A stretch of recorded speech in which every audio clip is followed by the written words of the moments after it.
நண்பர்கள் அனைவரையும் discover your self சேனலுக்கு வரவேற்கின்றேன். இன்னைக்கு நம்மளுடைய டிஸ்கவர் யுவர் செல்ஃப் சேனலில் எந்த மாதிரி நாம ஒரு ஹார்ட் ஒர்க் போட்டால் எந்த போட்டித் தேர்வாக இருந்தாலும் எளிதில் ஜெயிக்கலாம்கான ஒரு மோட்டிவேஷன். என்னுடைய எக்ஸாம்பிள்ஸ் நான் நிறைய சொல்லியிருக்கேன். அதே மாதிரி சக்ஸஸ்ஃபுல் பர்சன் நிறைய சொல்லியிருக்கிறாங்க. ஒரு போட்டித் தேர்வில் வெற்றி அடையணும் அப்படின்னு சொன்னால் அதை எந்த மாதிரியான ஒரு அணுகுமுறை இருந்தால் நம்ம வெற்றி பெறலாம் அப்படின்னு பல மோட்டிவேஷன் நம்ம பார்த்துருக்கோம். பிஜிடிஆர்பியை பொறுத்த மட்டும் எந்த மாதிரிலாம் நம்ம தயாரானா ஈஸியாக இருக்கும் அப்படின்றதுக்கு நான் சொல்லக்கூடிய ஒரு 3 டிப்ஸ் பாருங்கள். 1, சப்ஜெக்ட். இந்த சப்ஜெக்டை நம்ம எப்படி படிக்கணும், அதை நீங்கள் ஈஸியாக இருக்கிறது, கொஞ்சம் ஓரளவுக்கு மிடிலாக இருக்கக்கூடிய, கொஞ்சம் கஷ்டமாக இருக்கக்கூடியது, ரொம்ப கஷ்டமாக இருக்கக்கூடியது 3ஆக பிரிச்சுக்குங்க.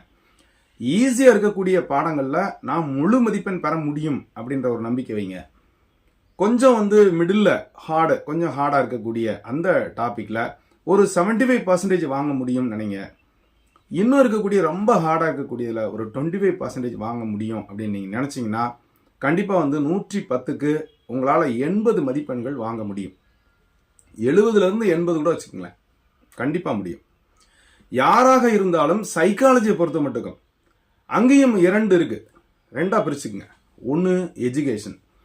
எஜுகேஷனை பொறுத்த மட்டுக்கும் உங்களுக்கு அந்த innovation in education, educational innovation, இந்த 2 பேஸ் பண்ணி தான் இந்த கல்வியானது எப்படி தொடங்கியது, என்னென்னலாம் சட்டங்கள் இயற்றப்பட்டது, யாருக்காக இயற்றப்பட்டது, என்னென்னமான கல்வி முறைகள் கொண்டு வந்தது, அதுக்கு உண்டான கமிட்டி என்ன, எஜுகேஷனோட சேர்ந்து என்னென்னலாம் சேர்ந்து வருது, சத்துணவுலேருந்து அதனுடைய எல்லாமே சேர்ந்து வருது.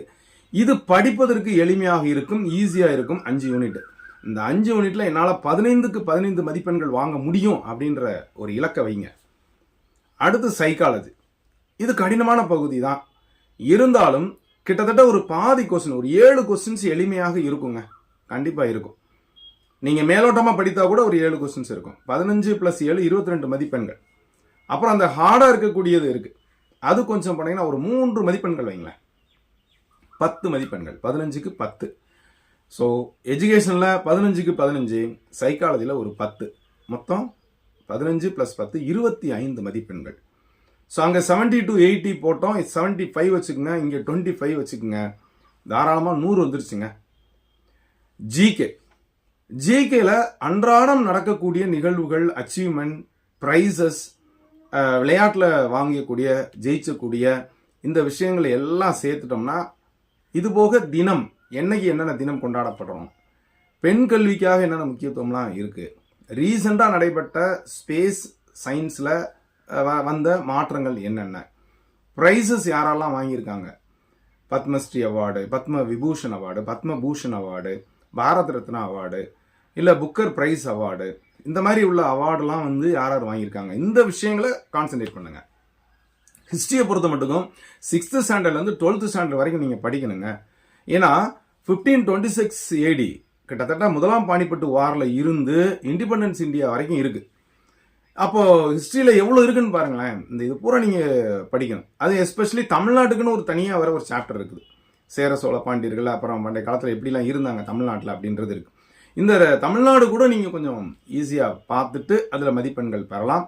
அந்த ஆல் இண்டியா லெவலில் நடக்கக்கூடிய அந்த ஹிஸ்டாரிக்கல் ஈவெண்ட்டுக்கு கொஞ்சம் மதிப்பெண் கம்மி தான், எடுப்பதற்கு சிரமமாக இருக்குது. முன்னெல்லாம் தாஜ்மஹாலை கட்டினது யார், இல்லை இந்த வாரம் எப்போ நடந்துச்சு அப்படின்லாம் இருந்தது. இப்போ அப்படிலாம் கேட்குறதில்ல, ரொம்ப ஒரு மைனூட்டாக உள்ளே போய் என்ன கேட்குறாங்க, மெய்கீர்த்தி என்று அழைக்கப்படுவது என்ன அப்படின்னா, கல்வெட்டில் எழுதுறது பேர் மெய்கீர்த்தி.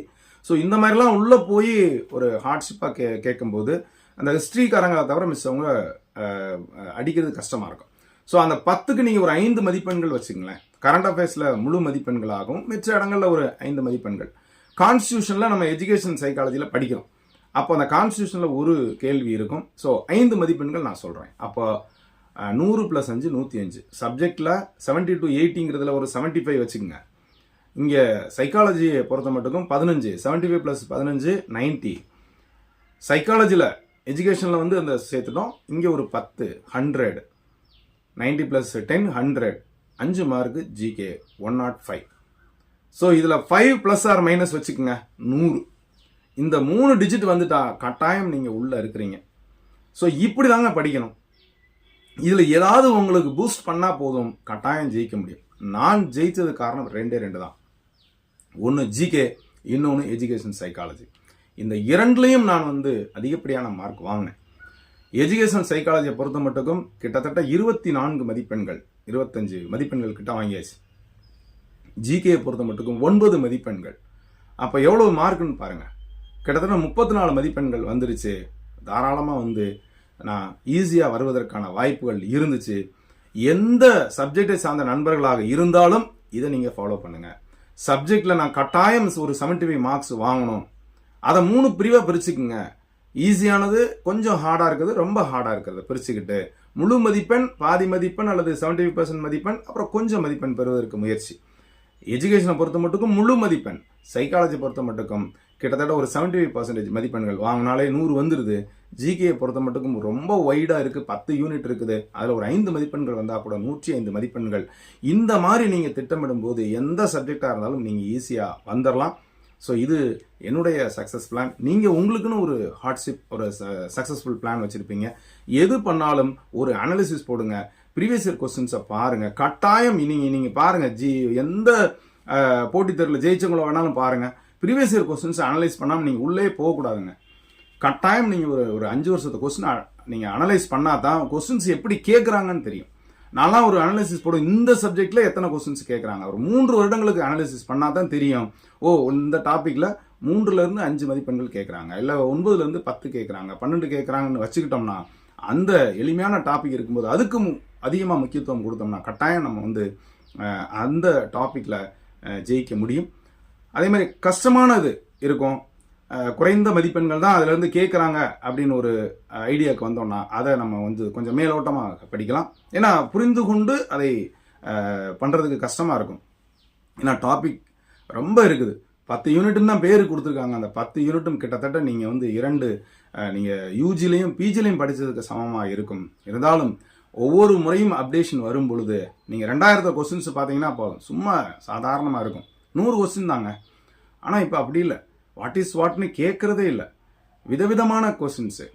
What is right, what is wrong, அப்புறம் which is the wrong pair, which is the correct pair, assertion டிசர்ஷன், இந்த மாதிரி கொஸ்டின்ஸ்லாம் வந்து பார்த்தீங்கன்னா 19க்கு அப்புறம் 17க்கு அப்புறம் வந்துருச்சு. ஸோ இதுக்கு முக்கியத்துவம் கொடுக்குற மாதிரி உங்களுடைய ப்ரிப்பரேஷன் இருந்தால் ஈஸியாக நீங்கள் உள்ளே வந்துடலாம். எத்தனை பேர் நம்மளோட போட்டி போட்டாலும் கட்டாயம் வர முடியுன்ற நம்பிக்கை உங்களுக்கும் வந்துடும். ஸோ இந்த மாதிரி படிங்க, நிச்சயமாக ஜெயிக்கலாம். தொடர்ந்து நம்மளுடைய மோட்டிவேஷனோட இணைந்திருங்கள். அப்பப்போ வரக்கூடிய அப்டேஷனுக்கும் இணைந்திருங்கள்.